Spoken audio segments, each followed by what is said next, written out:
So this is a setup for a shot in the doctor's hallway as Jerry gets his series of rabies shots.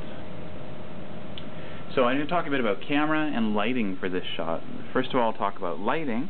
Ended up going very simply here, but very effectively, I think, with just a household bulb in sort of a photo flood camera, light here, with a nice clamp on it that lets it be clamped onto the set to get some nice angles, pretty realistic angles on the lighting in this hallway. It even has a nice warmth to it when you see it on camera from the incandescent bulb, with some black wrap, this very strong tin foil that's wrapped around the light in order to kind of create some shadows in on the set. Here's inside the set itself. We've got some paintings on the walls. There's Dr. Smith's office.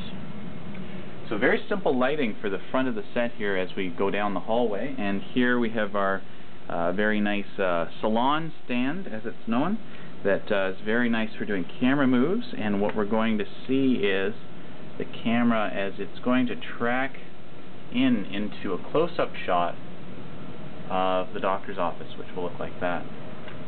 So we're starting from here, and we're moving in along the track into a close-up shot, like that. And this shot's required quite a bit of setup and figuring out as far as the camera goes and how it's going to be moving through the shot versus the lighting, and trying to create it so that the shadows don't cause problems and that the shadow of the camera isn't actually cast on the wall itself. So let's take a look at these fancy puppets now around the back and our lighting from the rear in order to create the silhouette. And there's a 200-watt pepper with some diffusion on it, casting light onto these shadow puppets, which is very nice to be able to use in a stop-motion film. Carla made these up. They turned out very nicely with little jointed arms and body parts. And those very simple shadow puppets on very fancy speakers here to just keep them up to the right height are what give us the nice silhouette as we look down there. So very simple, but I think it's going to be very effective, and again, very simple lighting setup, but very effective, very moody. And final point about camera is, as you can see on the monitor, there's a slight angle to the camera.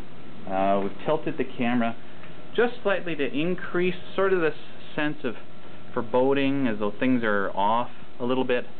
Tried and true camera techniques and camera tricks in order to convincingly portray the message that we want to convey.